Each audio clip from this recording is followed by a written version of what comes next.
Diana Matthews was the kind of woman who didn't just walk into a room, she brought peace with her. Raised in a quiet Christian household in Oregon, she was molded by her faith, her late grandmother's wisdom, and the sacred harmonies of gospel hymns. As the only child of a seamstress and a church organist, Diana's world was laced with scripture, Sunday potlucks, and old spirituals sung under the open sky.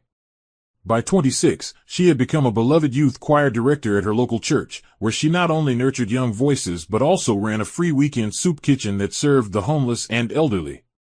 Her life was simple but purposeful: God, community, music, and service. She wasn't flashy, but she glowed in her modesty. Her laughter was known to warm even the coldest winter fellowship halls. Still, despite her outward joy, loneliness often crept in during late-night prayers.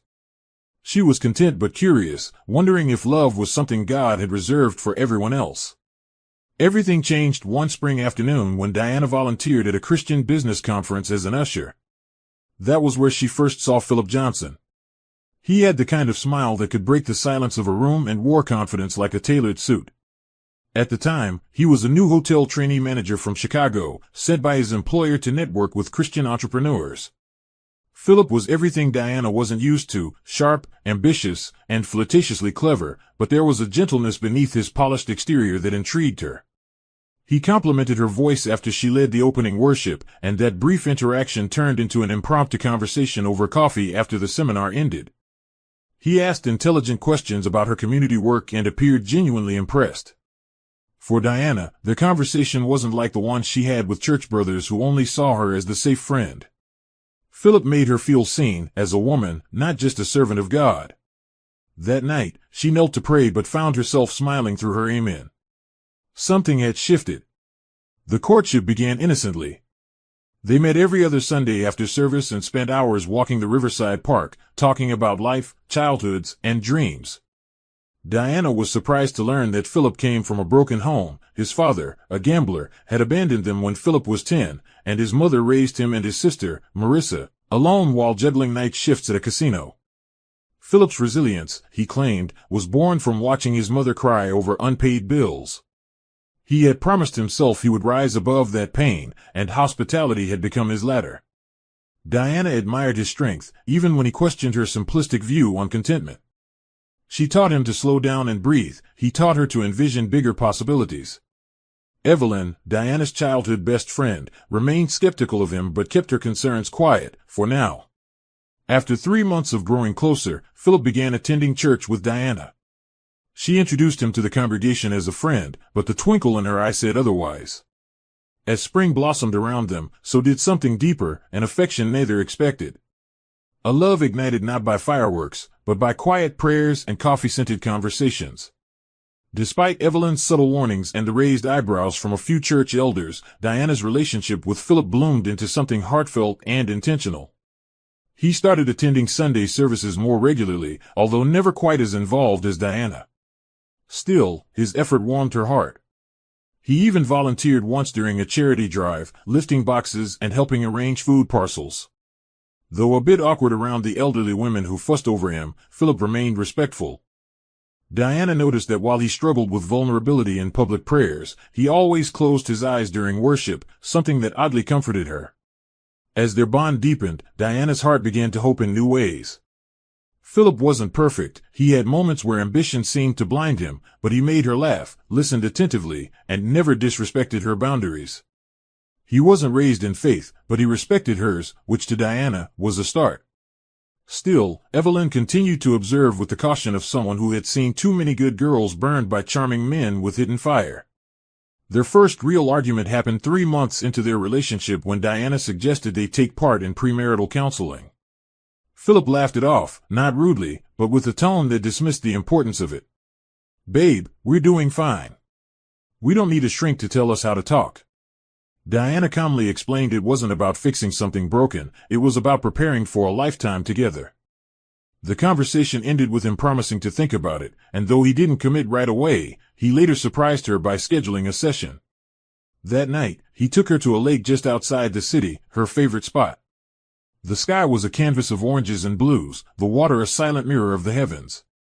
As they sat under a fading sun, Philip knelt awkwardly beside her on the wooden dock, holding out a modest silver ring. "I don't have much now, but I have plans, Diana. I want to build something with you. Marry me?" The moment was raw and imperfect, but Diana's tearful yes made it perfect. She didn't care about the price of the ring, his willingness to try was enough. Their wedding was a soft-spoken affair, held in the very church where Diana had led countless worships. Her white dress had lace sleeves sewn by her mother. The floral arrangements were donated by the church women's group. Philip's best man was his childhood friend, Daryl, who flew in from Chicago, while Evelyn stood beside Diana in a lavender gown, looking beautiful but conflicted. The vows were emotional. Diana's voice trembled as she declared her devotion, while Philip's voice was steady, if slightly rehearsed. As they kissed under the church archway and the congregation clapped joyfully, Evelyn caught a glimpse of something fleeting in Philip's eyes, a flicker of calculation masked by charm.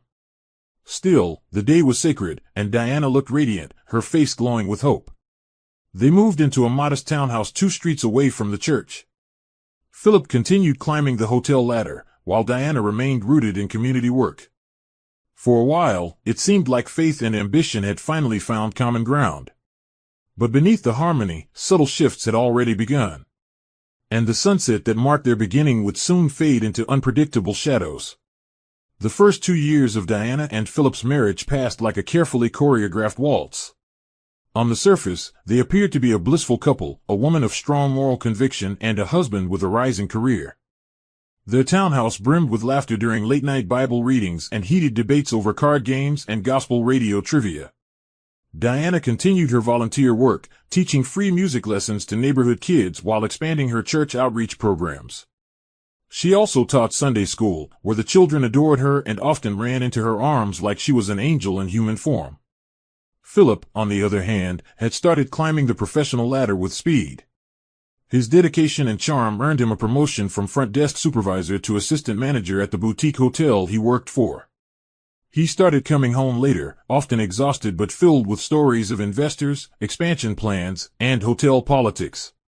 Diana listened with pride, even when he slowly began bowing out of church functions and late-night devotionals. She rationalized his absence as the price of success. But cracks were beginning to show, small ones, like forgotten dates, distracted kisses, and a growing list of missed prayers. Things changed drastically after Diana became pregnant. Their daughter, Amira, came into their lives like a beam of light on a stormy day. The pregnancy had been delicate, months of morning sickness, a minor scare in the second trimester, and frequent hospital visits, but Diana bore it all with grace. Philip was attentive during the first few months, doting on her with smoothies and belly rubs, even building a crib by hand one weekend. But after Amira was born, his attention began to shift again. Late nights became normal. His phone rang more often, and he started silencing it around Diana. She noticed how he became unusually private with his messages and how he began locking his phone, a habit he never had before. When she raised gentle concerns, he brushed them off with a kiss or a promise to take a break soon. Diana chose patience, believing it was stress. She prayed harder and fasted for their unity. She didn't know that Philip had already started viewing her as a tether, not a partner. The woman he once pursued now reminded him of restraint, obligation, and limitations he resented but couldn't yet articulate.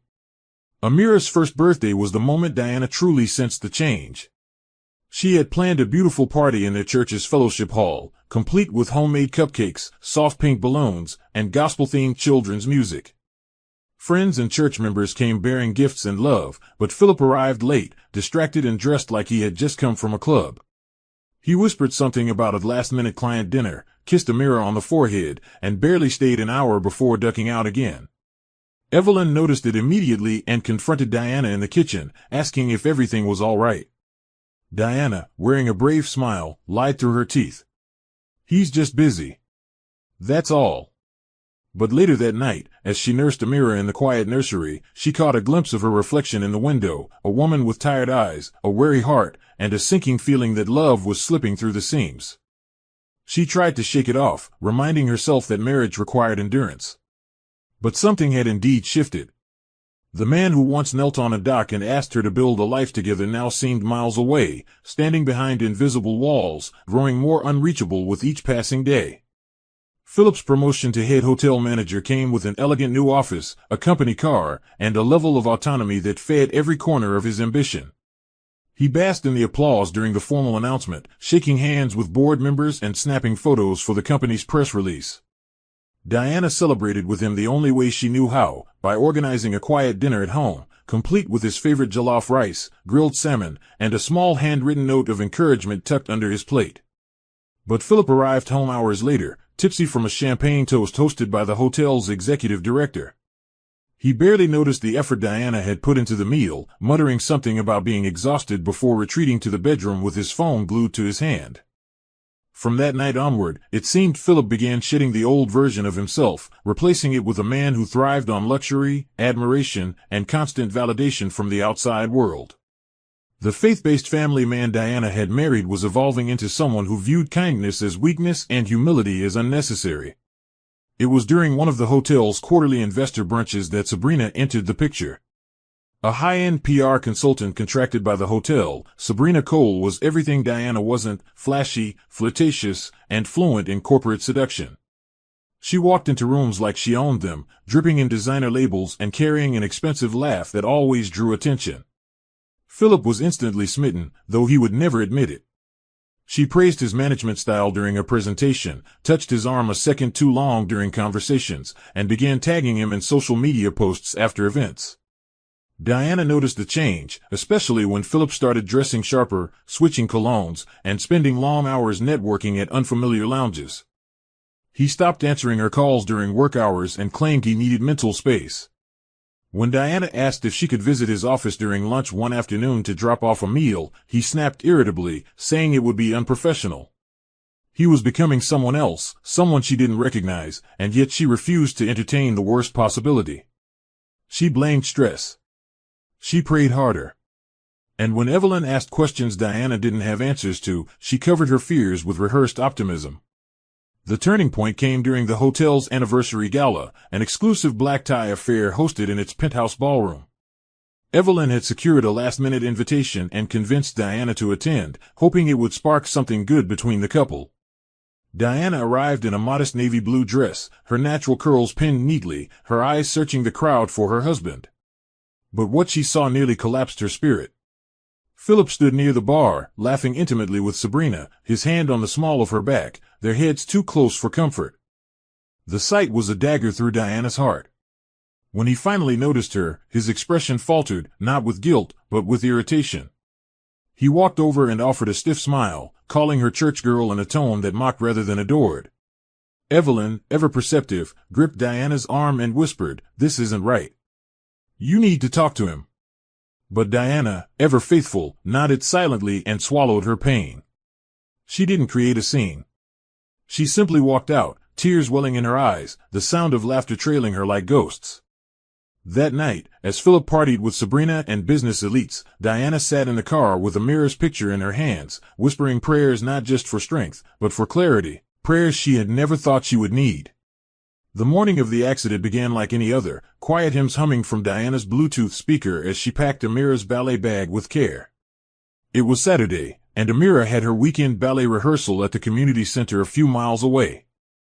Philip had already left the house hours earlier, claiming an emergency hotel briefing with board members. Diana, used to the growing pattern of his absences, didn't question it anymore.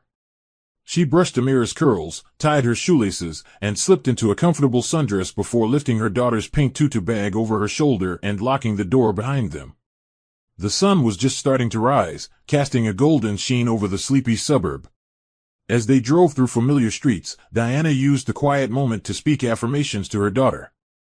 "You are beautiful. You are strong. You are chosen." Amira repeated each one back, her tiny voice filled with joy. Diana smiled, her heart full, her soul still believing that with faith and effort, everything broken in her marriage would somehow mend. But fate had different plans that morning.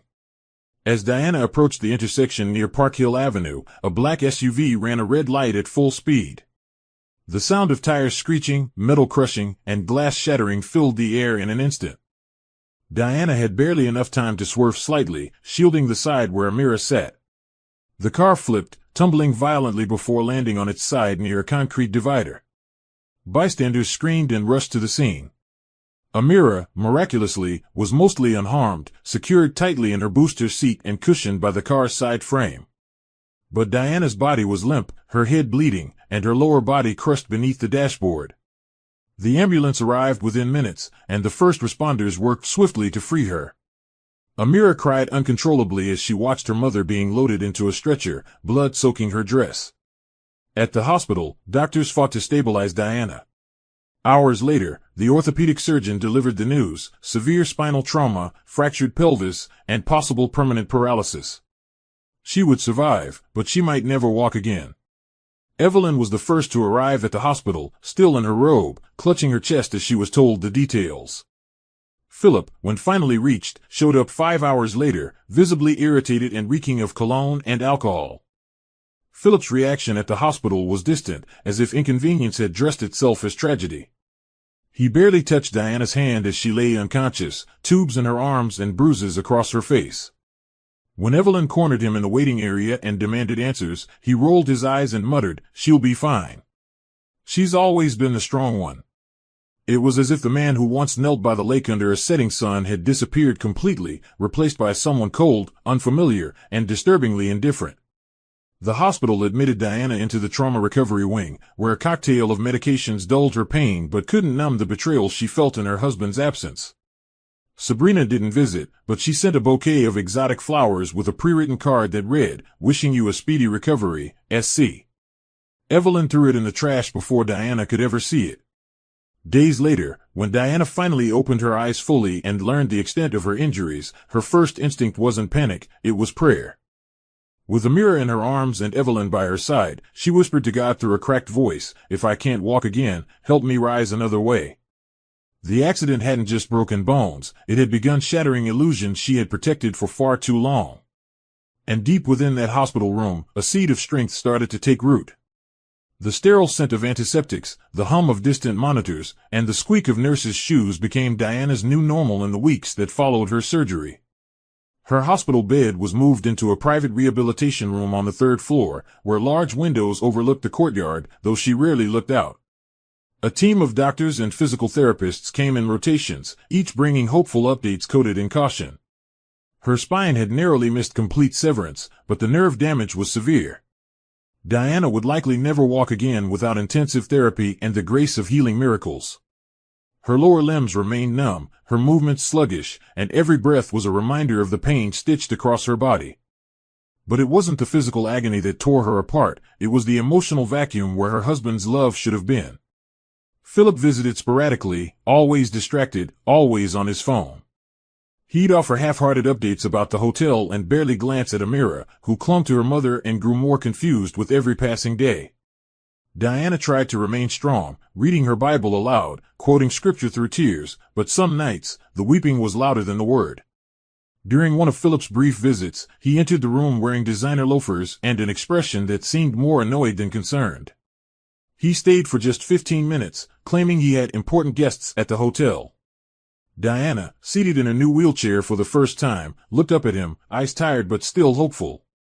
"Philip, I need you," she whispered. His response was a sigh, a glance at his watch, and a muttered, "You'll be fine, you always are." He kissed her cheek like one might pat a dog's head, then left.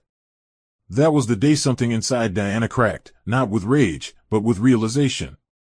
The man she married wasn't the man standing before her. The husband who once held her hands in prayer now couldn't even hold her gaze. Evelyn, her unrelenting pillar, began spending more time at the hospital, reading devotionals to Diana, massaging her arms, and brushing her hair when nurses were too busy. It was Evelyn who began noticing Philip's growing absence and whispered truths Diana didn't want to hear. "He's slipping away, Dee. And I think he wants you to break first." Diana, despite the mounting evidence, continued to hope. She believed in resurrection, even from love's grave. Meanwhile, little Amira was caught in a storm she couldn't understand. The once bubbly toddler who danced through the halls of their home now spent her days curled beside her mother, quiet and confused. She drew pictures with crayons, mostly of Diana standing tall in pink dresses and of a faceless man holding a balloon. When Diana asked who the man was, Amira shrugged and said, "I think it used to be Daddy." Those words stung more than any scalpel ever could. Diana tried to maintain a sense of normalcy for her daughter. She had nurses wheel her into the hospital chapel every Sunday, where she sang softly with a mirror on her lap, harmonizing hymns through tears. Philip missed every one of those Sundays. And while the world outside the hospital continued, Diana's soul was being forged in fire. She started therapy sessions with a grief counselor named Janet, a gentle woman who helped her confront her sorrow and rediscover the strength in vulnerability. Diana's prayers evolved from pleas for healing to declarations of surrender. God, if this chair is my cross, then teach me to carry it boldly. What she didn't know yet was that God was already rewriting her story behind the scenes. And the same wheelchair she viewed as a symbol of loss would soon become a chariot of unexpected destiny. The first time Philip mentioned needing more space, Diana was in the middle of a therapy session. She had just begun maneuvering her wheelchair more confidently and was hopeful about starting in-home physical therapy. He walked in mid-session, didn't greet the therapist, and instead dropped the bomb like it was a weather report. "I think it's better if I move to the guest room for a while," he muttered, looking everywhere but her face. Diana blinked, unsure whether to laugh or cry. The therapist glanced awkwardly between them and excused herself. That night, Diana lay in her bed, the silence louder than the city noise outside their window. Philip didn't come to check on her, didn't say good night. The next few days passed with him completely absent. Evelyn tried to get answers, but Philip stopped picking her calls. The growing dread inside Diana was now screaming, something irreversible was happening. She could feel it in the distance Philip had built, and the scent of unfamiliar perfume on his clothes, and the way Amira would find his closet half empty and ask, "Where's Daddy's blue suit?" 3 nights later, Diana's world was turned upside down with cruelty wrapped in silk. It was raining, and she was watching a Christian documentary in the living room with Amira nestled beside her when the door suddenly opened. And walked Philip, with Sabrina trailing behind him, wheeling 2 silver suitcases and wearing heels that clacked against the tiled floor like gunshots. Sabrina didn't offer a hello, didn't feign civility. She simply glanced around the living room, wrinkled her nose, and said, "Is this the main house or the maid's quarters?" Philip didn't correct her. He didn't speak to Diana. He just walked past her and began issuing orders to the housekeeper, telling her to prepare the master bedroom. Amira, too young to understand but old enough to sense wrongness, began crying, clinging to her mother's lap. Diana, completely blindsided, tried to speak, but Philip raised his voice for the first time in years. "Don't start with the dramatics, Diana. I've had enough. Sabrina's staying here now. Get used to it." Evelyn arrived minutes later, after Diana had called her in tears, but the damage was done. Sabrina was in the house, wearing Philip's hoodie, claiming his bedroom like she owned it. Evelyn nearly slapped Philip but restrained herself. Instead, she told Diana, "You're not losing your mind, honey. You're just finally seeing his."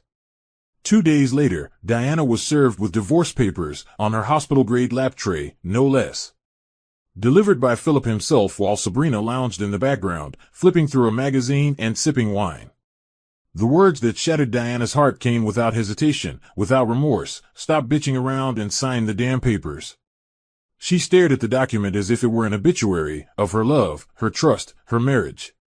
Her hands trembled as she held the pen, Evelyn standing behind her, whispering strength into her spirit.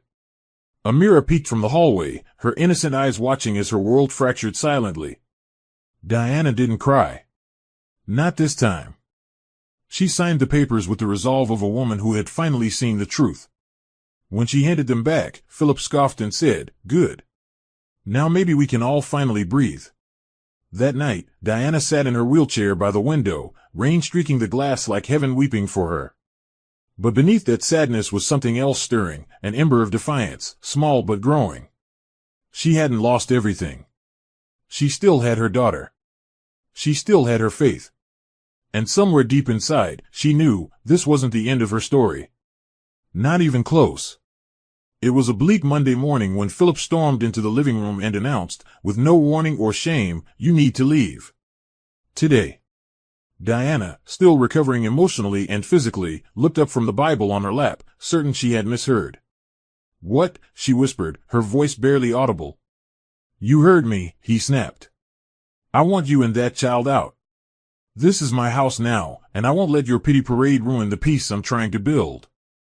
"Peace?" The word felt like acid in her mouth. Behind him, Sabrina leaned against the staircase railing, sipping coffee in Philip's old bathrobe like it was just another normal day. Amira stood frozen by the hallway, clutching her favorite stuffed lamb, her lip trembling. Diana's chest tightened. The woman who had given everything to build this home was being discarded like a used napkin. No lawyer. No warning. No grace. She pleaded, "Philip, please.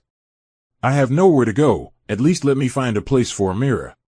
His response came sharp and brutal, "You should have thought of that before becoming a liability." Evelyn arrived just as Philip ordered the housekeeper to unlock the front gate and toss their bags out. The rain had barely let up when Diana and Amira were wheeled and walked into the unforgiving outdoors.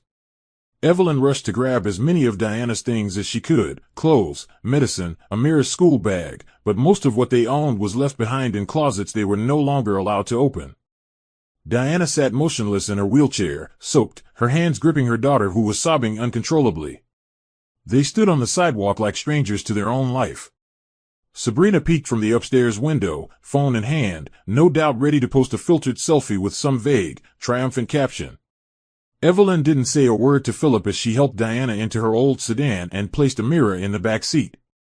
The ride to the women's shelter downtown was quiet except for the occasional sob from Amira and the sound of Evelyn's hands gripping the steering wheel too tightly. Diana said nothing, just watched the city blur past through teary eyes. Every building, every passing car felt like a world too fast for her shattered soul. Evelyn finally whispered, "You'll rise again, Dee. You will. I swear it." Diana nodded once, though her heart didn't yet believe it. The shelter was cold and overfilled, but it was a roof, and it was safe. Evelyn had called in favors with the pastor's wife and a social worker friend who agreed to fast-track their intake. Diana was given a tiny corner in a shared room, partitioned by thin curtains and furnished with a single cot and a worn armchair. Her wheelchair barely fit. Amira curled up beside her, hugging her mother's waist like a lifeline. That night, as Diana stared at the flickering ceiling light, she realized she had lost everything: status, marriage, comfort, even dignity. But in that moment of rock bottom, something flickered inside her. Not anger. Not revenge. But resolve. She had no choice but to survive, for Amira, and for the pieces of herself that hadn't yet been broken. The next morning, she signed up for community-based therapy, food stamps, and even asked the shelter's staff for any job openings that allowed her to work with her hands. That was when the janitor, a soft-spoken woman named Margaret, said, "You know, we're looking for a part-time cleaner at the church up the hill. It's not much, but—" Diana smiled weakly. "I'll take it." She wasn't just surviving anymore. She was crawling toward a new beginning, one painful inch at a time. Her therapy began in a modest clinic sponsored by the shelter's social program. It was there she met Elena, a stern but kind physiotherapist who had once recovered from a spinal injury herself. Elena didn't sugarcoat anything. "You might not walk perfectly again," she told Diana on their first day.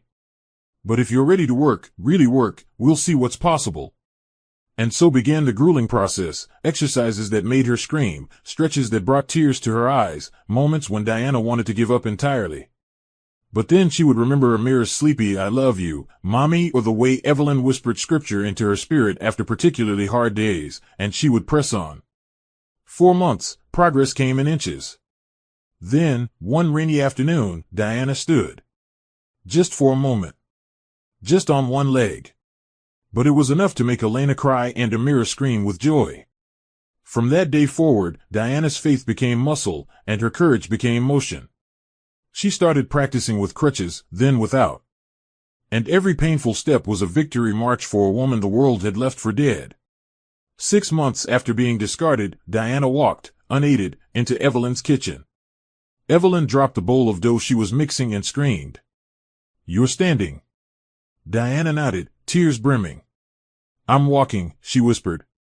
That night, they baked together like old times, the scent of cinnamon and fried plantains filling the air like incense.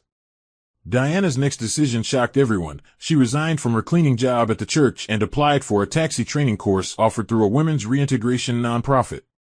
"I want to be mobile," she explained. "I want to be the driver of my life again." She passed the course with flying colors and received her cab driver's permit within a few weeks. The nonprofit even helped her acquire a second-hand taxi van modified for mobility ease. Amira painted a tiny pink flower on the dashboard as a good luck charm. Now each morning, Diana woke up, dressed herself, kissed her daughter's forehead, and stepped into a world that had once rejected her, with strength, purpose, and unshakable grace. The crippled woman everyone pitied was gone. In her place stood someone unstoppable, someone the future would soon recognize. The days that followed were long, quiet, and soaked in humility. Diana began working as a cleaner at the local church up the hill, a building that once echoed her worship songs now echoed her mop strokes. She cleaned pews where she once stood leading choirs, scrubbed toilets where she once prepared sermon notes, and emptied trash from the same classrooms where she had taught Sunday school. But there was no bitterness in her spirit, only surrender. Every swipe of her rag was a prayer, every sweep of the broom a declaration, "I'm still here." The church elders, though surprised to see her working there, never judged. In fact, some offered quiet words of encouragement, and one elderly deacon named Brother Malcolm began leaving envelopes with small bills tucked beneath the pulpit just for her. Evelyn remained her rock, helping with Amira's school pickups and accompanying Diana to physical therapy appointments when her schedule allowed. But Diana didn't want pity. She refused it. What she craved was dignity, earned, not handed. She would reclaim her life, not by demanding justice from Philip or crying out for sympathy, but by building something beautiful from the rubble. While Diana was quietly rebuilding her life from scraps, across town, Philip's once glorious career was beginning to unravel thread by thread. On the surface, everything still looked polished. He still wore the same designer suits, drove the same leased car, and hosted lavish wine tastings in the hotel's executive lounge. But beneath the illusion was chaos. Sabrina, who had initially charmed the board members with her charisma and daring promotional stunts, had become a liability. She convinced Philip to approve extravagant events that went beyond the hotel's budget, private celebrity parties, exclusive champagne brunches, and influencer retreats with little to no returns. What started as a series of minor overages snowballed into untraceable expenses, blurred invoices, and outright fund misappropriations. Philip, too entangled in the thrill of success and too blinded by Sabrina's seductive grip, ignored the red flags. He was frequently absent from management meetings, rarely followed proper accounting procedures, and dismissed staff concerns with smug arrogance. What he failed to see was that the board of directors had begun to take notice. Their patience was running out, and fast. The final straw came on a Friday night when a high-profile event Sabrina organized spiraled into disaster. A luxury brand launch party hosted at the rooftop bar turned into a scandalous tabloid nightmare. Uninvited influencers showed up, there were allegations of illegal substances, and one intoxicated guest had to be carried out by paramedics. Hotel guests complained endlessly. Videos surfaced online, with Philip seen dancing shirtless in the background, drink in hand, while Sabrina kissed another man by the pool. The hotel's reputation took an immediate hit. Bookings dropped. Long-standing corporate clients pulled out. And within a week, the hotel owner, Mr. Carl Whitmore, a stern and detail-obsessed businessman, flew in from Manhattan. He demanded a forensic audit of the hotel's finances. What they found was damning: embezzled funds, forged approvals, missing receipts, and unauthorized wire transfers. The accounting department threw Philip under the bus, claiming he had approved nearly all expenses verbally. Sabrina, predictably, disappeared that weekend, her office desk empty and her phone permanently off. When Carl summoned Philip for a meeting on Monday morning, he didn't mince words. "You're done here. Effective immediately. Security will escort you out." Philip's fall from grace was swift and humiliating. As he packed his things, his overpriced cologne, designer pens, and scattered keepsakes from a life of showmanship, he realized there was no one to defend him. Not one staff member spoke up. Not even the receptionist he used to flirt with looked him in the eye. Outside the hotel, the paparazzi who once courted him now captured his walk of shame. He tried calling Sabrina, but her number was no longer in service. His bank account, once padded with performance bonuses, was frozen pending investigation. His lease agreements were voided due to reputational damage, and within days, he found himself evicted from the very luxury apartment he had moved into after throwing Diana out. With nowhere else to go and pride too bruised to contact his estranged sister Marissa, Philip slept in his car for a week, surviving off vending machine snacks and leftover hotel mini bottles of gin. And for the first time in years, he thought of Diana, not as the burden he believed her to be, but as the only person who had ever prayed for him when no one else did. But by then, the damage he caused was too great, and the road back to her was one paved with thorns, regret, and consequences he could no longer outrun. Diana had settled into her new rhythm, an odd but empowering one. Driving a taxi wasn't glamorous, but it gave her freedom. It was the first job in years where she didn't have to shrink herself to fit someone else's expectations. Every morning before the city stirred, she would wake Amira, braid her hair, pack her lunch, and drop her off at school before heading to her taxi shift. She learned the city in new ways, its shortcuts, its hidden alleys, the rhythm of early morning commuters and night shift workers. Her cab became more than a car. It was a sanctuary. She kept it neat, added a small cross hanging on the rearview mirror, and always kept a bottle of water and candy for passengers. She rarely made conversation unless someone initiated it, but when they did, they often left her cab with more than just a ride. They left with a story, a prayer, or a word of encouragement they hadn't expected. Diana, unknowingly, was ministering from behind a steering wheel. And while the world remained unaware, God was orchestrating a new chapter that would change her life once more. It was an unusually hot Tuesday when she was dispatched to the international arrivals terminal at Monroe Airport. Her back ached slightly from the long shift, but she smiled through it. She always did. The passenger she was to pick up had requested an executive-class ride, but due to a system glitch, her cab was assigned instead. As she waited at the curb holding a printed placard with the name Morgan Sinclair, she wasn't expecting much. Then he appeared. Tall, sharply dressed, with an air of confidence that didn't scream but whispered wealth. Morgan Sinclair, CEO of Sinclair Holdings, a name Diana vaguely recognized from news features and finance shows Evelyn sometimes watched. He paused when he saw the cab, an eyebrow arched in confusion. But when he met Diana's eyes, something shifted. "I requested an executive car," he said lightly, though not rudely. Diana, ever composed, smiled and replied, "I'm not a limo, sir, but I'll get you there safe, and I have mints." It was unexpected. Morgan laughed, genuinely, and opened the door. "Mints are underrated," he said, and got in. The ride to his destination, an upscale hotel on the edge of downtown, was laced with unexpected conversation. At first, it was the usual, weather, traffic, business travel woes. But something about Diana's calm presence, her thoughtful responses, and her subtle humor intrigued Morgan. She wasn't trying to impress him, and that was refreshing. As they drove through the city, he asked how long she had been a cab driver. Diana hesitated, then replied, "Not long. Life had to break me a little before I found the strength to start over." The honesty in her voice caught Morgan off guard. He asked no further questions, only nodded slowly, absorbing more than her words. When they arrived, he handed her a crisp bill, far more than the fare, but Diana shook her head. "I'm not taking more than it's worth," she said. Morgan smiled. "Then I'll take your number. In case I ever need a ride worth more than money." For a moment, Diana was speechless. She handed him her contact, and as he walked into the hotel, something in her heart stirred. She didn't know it yet, but a new door had opened, a divine collision masked as coincidence, a miracle rolling quietly into motion from the back seat of a humble taxi. Morgan Sinclair kept his word. Less than a week after the cab ride, Diana received a call from an unfamiliar number.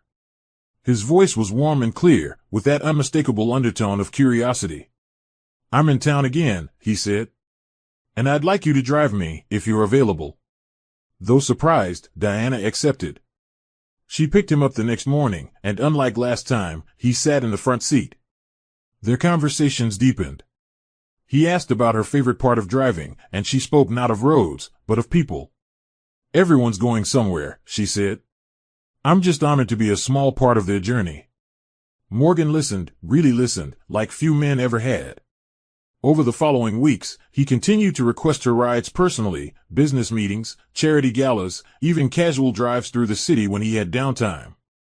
But it wasn't just about transportation anymore. He had started observing her, the quiet resilience in her voice, the way she lit up when she spoke about Amira, the strength she didn't know she radiated. One afternoon, after an event with his foundation board, he asked, "Diana, have you ever considered working outside of driving?" She glanced at him cautiously. "Why?" His reply, "Because I think the world needs more women like you leading from the front, not just behind the wheel." A week later, Morgan formally offered her a position at the Sinclair Foundation, a nonprofit wing of his corporation that provided educational scholarships, rehabilitation programs, and women's reintegration support. The role was in logistics, organizing community outreach, managing event schedules, coordinating transport and communication between beneficiaries and volunteers. It was everything Diana loved: structure, service, and people. But she hesitated. She didn't feel qualified. She didn't have a college degree. "I'm just a cab driver," she told Morgan during one of their drives. He looked at her, brow furrowed. "Diana, you're the most qualified person I've met for this job. You've lived what our beneficiaries are surviving. That's not a weakness. That's your edge." After a night of prayer, tears, and long conversation with Evelyn, Diana said yes. On her first day at the foundation, dressed in a donated blazer, she stood outside the building and whispered, "God, walk in before me." That step forward felt like crossing an invisible bridge between who she had been and who she was becoming. And just like that, Diana was no longer surviving, she was ascending. Her presence at the foundation became a quiet force of change. Within a month, she organized a rehabilitation seminar for young mothers who had escaped domestic abuse. She personally visited shelters to recruit women too broken to dream again, and when they saw her, elegant, kind, and walking on her own 2 feet, they believed healing was possible. She spoke little about her past, but when she did, it carried weight. The staff admired her, clients respected her, and even the coldest board members started noticing how things ran smoother under her touch. Amira, too, was blossoming. With better financial support, Diana enrolled her in a small performing arts academy where her talent in ballet shone. Evelyn, watching it all unfold, often marveled, "You're not just rebuilding your life, Dee. You're building an empire of healing." Meanwhile, Morgan, though still professional, grew more visibly moved by her presence. He started staying after meetings, seeking her input, asking about Amira, and finding excuses to linger just a few moments longer. Diana noticed, but said nothing. Her heart was still guarded, but hope had begun to tiptoe into the room. She was no longer the woman who begged to stay. She was the woman they now invited in, applauded, and needed. And for the first time in a very long time, Diana Matthews looked at her reflection in the mirror and saw a woman rising, not because she had escaped the fire, but because she had learned how to walk through it with grace. The spiral of Philip Johnson's life was no longer gradual, it was a freefall. After his abrupt firing, news spread quickly in industry circles. His name, once synonymous with innovative hotel management, now triggered whispers of mismanagement, arrogance, and scandal. The videos from the rooftop disaster were still floating on the internet, staining his reputation further. Philip tried to apply for several hotel jobs, some local, some out of state, but was met with closed doors and cold replies. No one wanted to take a chance on a man whose last project ended in theft allegations and online shame. He called Sabrina, no answer. He visited her old apartment, vacant. She had drained the last of their shared account before vanishing, leaving him with nothing but a few suits, maxed-out credit cards, and a hollow ache of betrayal. He blamed her, at first. Then the hotel. Then Diana. But slowly, the rage gave way to something more corrosive, self-loathing. It crept in during sleepless nights in cheap motel rooms, aided him during long walks with no destination, and whispered cruel truths into his ear as he stared at ceilings stained with mildew. Without steady income, Philip's lifestyle deteriorated rapidly. He sold off his designer watches, then his car, and finally the few electronics he had left. The once pristine man who mocked Diana's simplicity was now unshaven, gaunt, and hollow-eyed. One evening, as he wandered through a bus station, hoping for shelter from the biting cold, he passed a television playing inside a small electronics store. On it was a local news feature highlighting the Sinclair Foundation's new women's reintegration program, led by none other than Diana Matthews. She was glowing, composed, and strong, walking beside a group of women with clipboards in her hands and a mirror by her side. Philip froze. It was the first time he had seen her since the day he'd tossed her into the rain like yesterday's mistake. He stared in disbelief, mouth ajar, as the reporter introduced her as a pillar of hope and redemption. And just like that, the weight of everything he'd lost hit him like a freight train, not the job, not the money, but the woman who had once prayed over his dreams, the daughter who once called him her hero, and the family he'd traded for illusions. Driven by desperation, Philip began showing up at places he hoped Diana might be.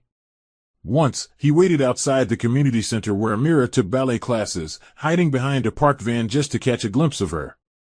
She had grown, taller, more graceful. He wept silently, realizing how much of her life he had missed. Another time, he wandered near the Sinclair Foundation building, watching from across the street as Diana stepped into a car with a man he didn't recognize, Morgan. The man held the door for her, then gently placed a hand on her back. It wasn't intimate, but it was respectful. And that stung more than anything. Philip, now living in a shelter near the train station, scribbled letters he never sent. Letters filled with regret, apologies, confessions. But he never found the courage to hand them over. He wanted to fix everything, to crawl back into the life he destroyed. But deep down, he knew, some things can't be repaired with words. Some betrayals echo longer than forgiveness. And Diana, whether he liked it or not, had already begun a new chapter, one that didn't include his name.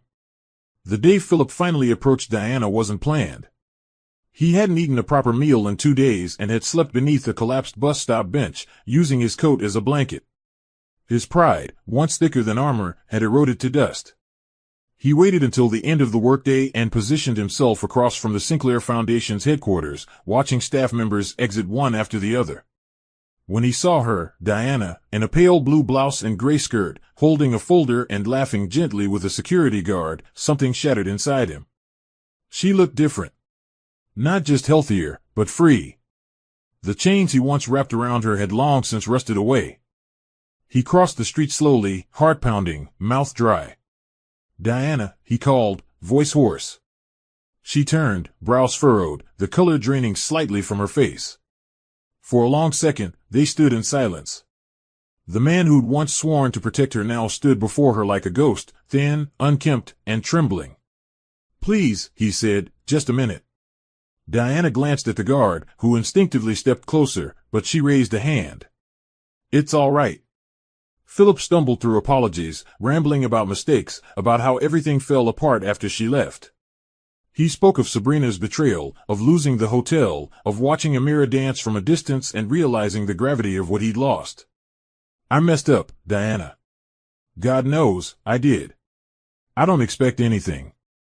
I want you to know I'm sorry." His voice cracked. "I see you now, the woman you've become, and I can't even recognize myself anymore." Diana listened, her face unreadable. But beneath her calm exterior, 1,000 emotions surged: heartbreak, disbelief, a flicker of pain, and then, peace. When he finally fell silent, she stepped forward, not with anger, not with pity, but with dignity. "Philip," she said softly, "I forgave you a long time ago. Not for your sake, but for mine." He blinked, confused. Then, "Does that mean," she shook her head slowly. "No. Forgiveness is not a free pass. It's a door I closed so I could heal. But I won't open it again. You were a chapter, not the whole story." Her words didn't carry venom, but they carved into his soul like truth only pain could write. As Diana turned to leave, Morgan stepped out of the building and instinctively walked to her side, noticing Philip. He placed a gentle hand on Diana's shoulder, silently asking if she was all right. She nodded. Morgan's presence wasn't possessive, but protective, a silent wall of strength. Philip stepped back, as if punched. He finally understood, Diana wasn't alone anymore, and she certainly wasn't broken. He watched as the two walked toward the parking lot, Amira racing ahead to meet them, backpack bouncing. She hugged Diana first, then waved shyly at Morgan before skipping toward the car. Philip stood in the same spot, his breath stolen. The very family he discarded was flourishing without him. That night, back at the shelter, he opened the envelope containing one of his many unsent letters. He read it aloud to no one, then burned it in a rusted trash barrel outside. Some men are only given one miracle, and he had squandered his. Diana, meanwhile, returned home lighter, not because she'd erased the past, but because she'd survived it. And that survival had turned into something holy, untouchable, and gloriously out of reach for the man who once believed she'd never rise again. Amira's ballet performance was scheduled for a quiet Saturday afternoon at the city's modest but charming cultural arts center. For weeks, Diana had watched her daughter train with unwavering focus, rising early, practicing pirouettes in their tiny apartment hallway, and humming melodies under her breath. It wasn't just dancing for Amira, it was healing. It was her way of finding joy again after months of upheaval, instability, and emotional bruises she was too young to name. Diana noticed the spark returning to her daughter's eyes, the same spark that had vanished during the chaos with Philip. Morgan, who had become more present in both their lives, had surprised Amira with a new pair of ballet shoes a week before the event. "Every dancer needs the right shoes," he'd said with a warm smile. Amira beamed, hugged him without hesitation, and twirled 3 times in the middle of the living room. For Diana, watching them together was equal parts comforting and terrifying. Her daughter was growing attached to a man who might one day disappear. But deep inside, a soft voice reminded her, Morgan was nothing like Philip. The day of the recital arrived with golden sunlight spilling across the pavement as Diana and Evelyn helped Amira into her pastel pink tutu. Her hair was pulled neatly into a bun, and she wore a tiny gold necklace Diana had bought from a thrift store, a symbol of pride and resilience. The performance hall filled gradually with parents, relatives, and teachers. Morgan arrived just before the curtains rose, dressed in a navy blazer, holding a small bouquet of lilies for Amira. Diana's heart thudded when he sat beside her and whispered, "I wouldn't miss this for the world." As the lights dimmed and the stage lit up, Diana held her breath. Amira's group was the last to perform. When her name was announced, the little girl stepped onto the stage with a confidence that brought tears to Diana's eyes. She danced with grace, poise, and emotion far beyond her years. And in the final seconds of the routine, she looked out into the audience and smiled directly at Diana. It was a silent declaration, "Look, Mommy. I made it too." When the show ended and the children filed off stage, Amira ran into Diana's arms, squealing, "Did you see me? Did I do okay?" Diana laughed through tears, squeezing her tightly. "You were perfect." Evelyn handed over tissues, sniffling beside her. Morgan presented the flowers with a bow, and Amira giggled before hugging him too. A photographer approached, asking if they wanted a family picture. Diana hesitated, then nodded. The 3 of them, Diana, Amira, and Morgan, stood together under the warm light, the camera flashing to freeze a moment none of them would ever forget. Meanwhile, across town in a noisy shelter filled with coughing and worn-out bodies, Philip stared blankly at a tattered screen on the common room TV. A local channel was airing snippets of the ballet recital. When the camera panned to the audience and paused briefly on Diana and Morgan clapping proudly, Philip leaned forward. The image lingered just long enough for him to register what he had truly lost, not just a wife, but a legacy, a daughter's trust, and a place he could never reclaim. For Diana, however, that moment marked something else, a turning point. Not of closure, but of opening. A door not into the past, but into a possible future, one where joy no longer felt borrowed, and love wasn't a lesson in survival. The invitation came a week later, an elegantly embossed envelope slid across Diana's desk at the Sinclair Foundation by Morgan himself. It was for the Sinclair Global Annual Charity Gala, a prestigious black-tie event attended by philanthropists, tech leaders, and business elites from across the state. Diana blinked at it, stunned. "I'm not. Morgan, I don't belong in that room," she said, her voice low. He leaned on the edge of her desk, his gaze steady. "You do. You're the reason half of this year's initiatives worked. You're the heartbeat of this foundation." He smiled, the warmth in his eyes quiet but undeniable. "Plus, Amira's already excited about dressing up. Evelyn's been texting me pictures of her dress options." Diana raised a brow. "You've been texting Evelyn?" Morgan chuckled. She made it impossible not to. It was the first time in a long while Diana laughed without restraint. That evening, as she zipped Amira into her little purple gown and stared at herself in the mirror wearing a donated gold dress from a boutique Morgan partnered with, she no longer saw a survivor or a victim. She saw a woman stepping into the next chapter with her head high. The gala was held in a stunning glass ballroom overlooking the city skyline, its floors lined with soft white lighting and crystal chandeliers that danced with every turn of the room. Diana entered with Amira on one side and Evelyn on the other, their trio drawing stares, not of judgment, but admiration. She saw familiar faces, colleagues, donors, even volunteers from her early days. But what shocked her most were the faces of old acquaintances from Philip's world. Former hotel staff, industry partners, even board members who once dined with Philip and looked down on her simplicity, now greeted her with awe. One executive leaned in and whispered, "You're the one they wrote about. The woman who turned her life into a movement." Diana smiled gracefully, nodding, though the words left a lump in her throat.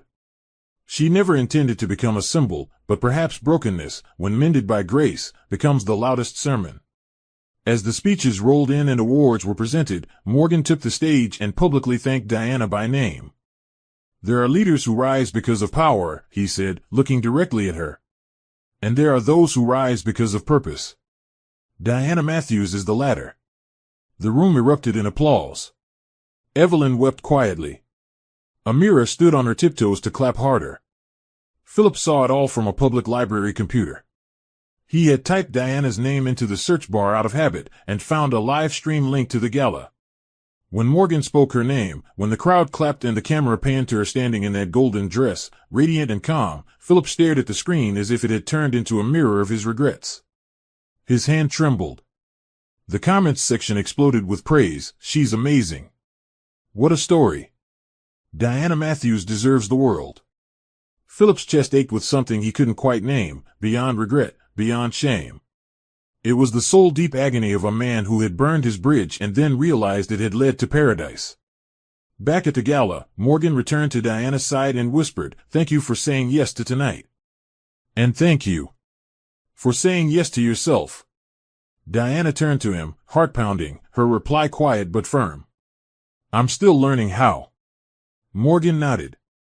"Good. Because I'm still learning how to stand beside someone like you."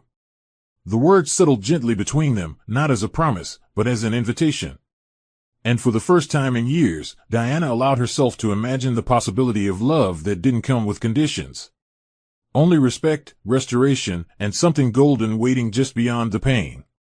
The days after the gala felt like living in a dream, one not built from fantasy, but from faith that had been tested, tempered, and transformed. Requests began pouring in from women's groups, churches, nonprofits, and even local colleges for Diana to speak about her journey. At first, she declined them all. The thought of standing on a stage and revealing the scars of her past was terrifying. But Morgan gently nudged her. "Sometimes healing someone else is how we finish healing ourselves." It was Evelyn who finally convinced her. "Your story's no longer just yours, Dee. It's a lifeline for someone still drowning." Diana eventually agreed to one event, a women's conference hosted by a faith-based organization in the city.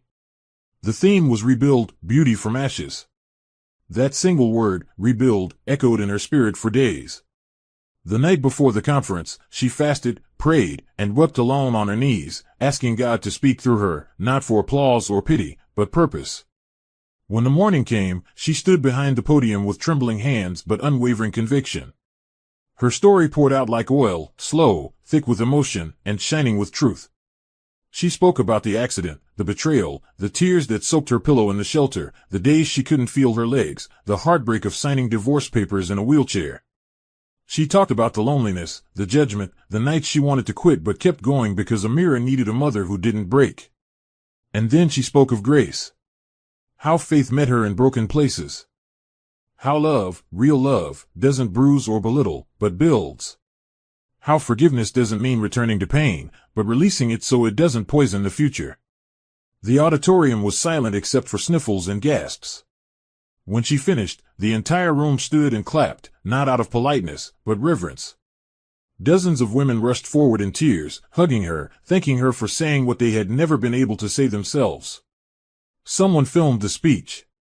It went viral within days.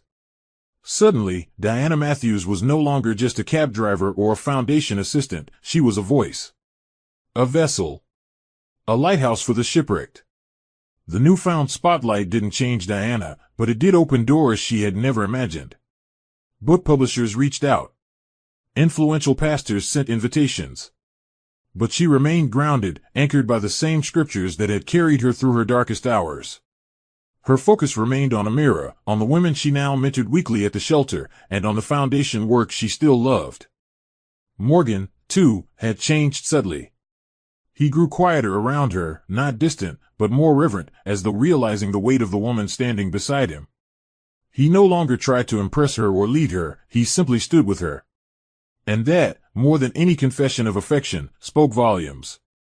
One evening, after watching Amira practice ballet in the living room, Diana sat beside Morgan and whispered, "I don't know what tomorrow looks like."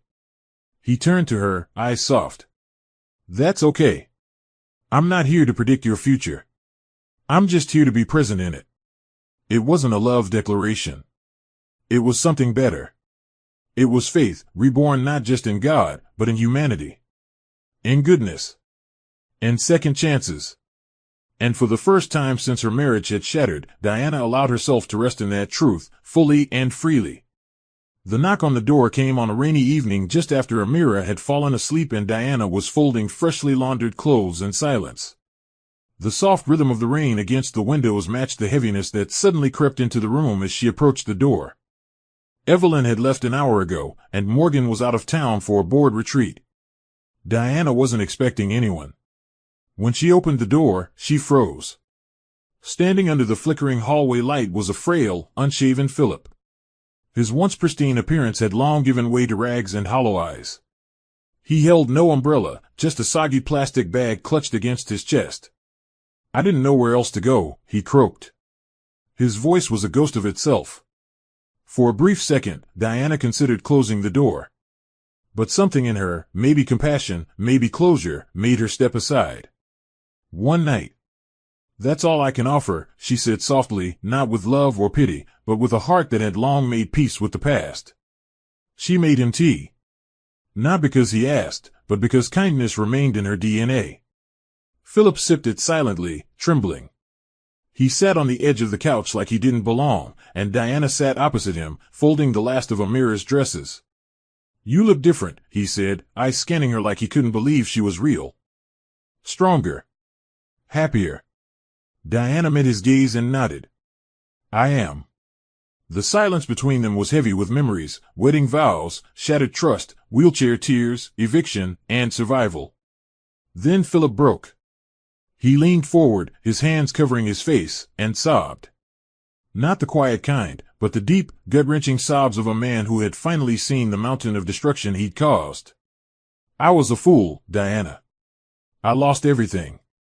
And I know I don't deserve your forgiveness, but I needed to say it out loud. I'm sorry." Diana inhaled, her hand stilling on the laundry. She let his apology sit in the room. It didn't fix anything. It didn't erase what had been done. But it acknowledged the wounds. She stood, walked to him, and gently placed her hand on his shoulder. "I forgave you long ago," she said. "But forgiveness isn't a doorway back. It's a road forward without resentment." The next morning, Diana prepared him breakfast and gave him a clean shirt from a donation bag she kept for the Foundation's outreach program. He ate quietly, thanked her, and stood at the door with hesitation. "Can I see Amira?" he asked, voice cracking. Diana shook her head gently. "She's sleeping. And she's healing. Let's not confuse that." Philip nodded slowly, tears welling again, then stepped out into the morning mist. She didn't watch him leave. She didn't need to. That chapter was closed, not with anger, but with acceptance. Later that day, as she walked into her office at the Foundation, Morgan was already there, returned earlier than expected. He looked at her with concern, reading something behind her eyes. "You okay?" he asked. Diana smiled faintly. "I said goodbye to a ghost last night." Morgan didn't press. He simply walked over, pulled out her chair, and let her sit. In the quietness of the office, with the scent of fresh paper and brewed coffee filling the air, Diana felt lighter than she had in years. Not because she had forgotten, but because she had finally released. The final goodbye wasn't just to Philip, it was to the pain, the shame, the part of her that once thought she wasn't enough. That woman no longer existed. And in her place stood someone whole. The morning after Philip's final visit felt strangely calm. There was no emotional hangover, no inner conflict, just a profound sense of quiet resolve. Diana went about her routine, preparing Amira's breakfast, tying her hair into a neat ponytail, and packing her school bag, but even Amira noticed something different. "Mommy, you're smiling with your eyes today," she said with the innocent wisdom only children possess. Diana paused and kissed her forehead. "Maybe it's because something heavy left our hearts."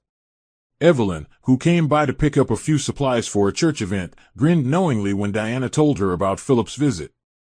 "It took strength to open that door," Evelyn said. "But it took even more to close it the right way." Diana nodded.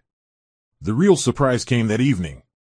Morgan invited Diana and Amira to a private dinner, not a gala, not a board event, just a peaceful meal on the rooftop terrace of the Sinclair Foundation, now decorated with soft fairy lights and a gentle breeze that rustled the linen tablecloths. "Just us," he said.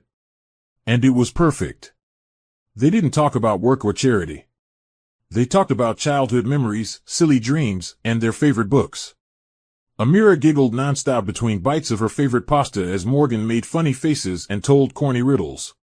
But beneath the laughter and shared stories was an undercurrent, something tender and cautious, a quiet bridge forming between two hearts long scarred by the past. After Amira fell asleep on a couch nearby wrapped in Diana's scarf, Morgan leaned forward. "I didn't plan this," he began, voice low. "I didn't expect to fall for someone who had already lived 1,000 lives in one. But I have. Diana. I love the way you've rebuilt yourself. I love how you treat everyone with dignity, how you lead without shouting, how you listen like it's an art." Diana's breath caught in her throat. For years, she had feared those words, feared they'd come from the wrong mouth, feared she'd trust again and fall back into pain. But Morgan was different. His love didn't beg or demand. It offered. She didn't respond with a dramatic declaration. She simply reached across the table, placed her hand over his, and whispered, "Let's walk slowly." "But yes. I'm ready." The following weekend, Evelyn organized a small gathering at a quiet vineyard she had once catered for, saying it was just a thank-you picnic for Diana's team. But everyone knew better. It was the first time Diana's co-workers, Amira's teachers, and Morgan's family mingled together. Amira danced barefoot in the grass, her laughter echoing across the fields. Morgan stayed close to Diana's side, never overbearing, just present. At one point, as the golden hour light painted the world in hues of amber, he pulled her aside beneath a pergola laced with vines. He held out a small velvet box, not flashy, not extravagant, just simple and meaningful. Inside was a delicate ring adorned with a sapphire stone. "This isn't a proposal," he said. "Not yet. This is a promise. That I'll walk beside you, not ahead, not behind, but with you, every step." Diana's eyes welled with tears, not from the gesture, but from the healing it represented. She slid the ring onto her finger and whispered, "Then let's keep walking."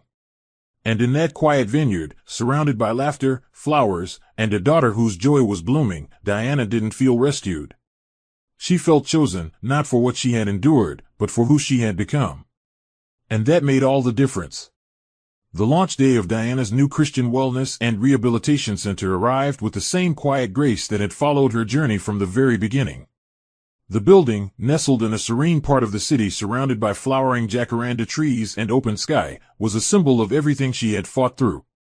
The plaque above the entrance read, "The Haven of Grace, where broken wings learn to fly again."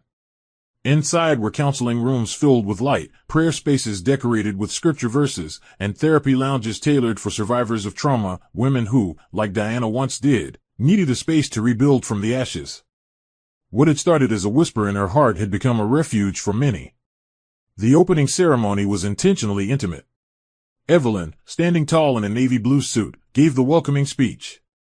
Morgan, hand in hand with Diana, offered a quiet prayer. Amira stood proudly at the front in a sunflower yellow dress, holding scissors too big for her little hands, ready to help cut the ribbon. When the moment came, Diana stepped forward, tears already spilling. "To every woman who has been told she is too broken to be whole again, this place is for you." The crowd erupted in applause as the ribbon fell. Cameras flashed, and the press captured every moment, but Diana's mind wasn't on the attention. Her thoughts were with the women who would soon walk through those doors, the single mothers, the abuse survivors, the former addicts, the displaced, and the grieving. She remembered the shelter where she once shared a cot with Amira, the church floors she scrubbed, the nights she fell asleep in a wheelchair whispering prayers through clenched teeth. All of that pain had not been wasted. It had become purpose. Inside the center, a mural painted across the entrance wall showed a woman kneeling in the rain, reaching toward the sky as golden light poured over her, a visual homage to her most broken yet most transformative season. As guests toured the facility, some wept openly. A group of women who had once lived with Diana in the shelter hugged her tightly. "You showed us that it's possible," one whispered. "You made us believe again." Diana hugged them back, her smile laced with tears. "No," she said. "God made me believe again. I just followed his light." Far away, in a crumbling community shelter, Philip sat huddled beside a broken heater, flipping through a worn magazine someone had left behind. His eyes fell upon a page showing the grand opening of the Haven of Grace. The headline read, "From Tragedy to Triumph, Diana Matthews Opens Center for Women in Need." A photo captured her mid-laughter, hand clasped with Morgan, a mirror standing between them like a radiant bridge. Philip stared at it for a long time, a bitter smile curling his lips. There were no more letters to write, no more apologies to give. He had made his choices. All he could do now was bear witness to the life that had blossomed without him. Meanwhile, back at the center, as the event wound down, Diana stepped outside, barefoot in the grass. Morgan joined her, wrapping his arm gently around her shoulder. "Are you happy?" he asked. Diana looked up at the sky, no longer searching for answers, just soaking in the peace that finally resided in her soul. "I'm whole," she replied. "And that's better than happiness." And with the sun setting over her new beginning, Diana Matthews finally exhaled the past and embraced the future, bold, free, and beautifully redeemed. The end.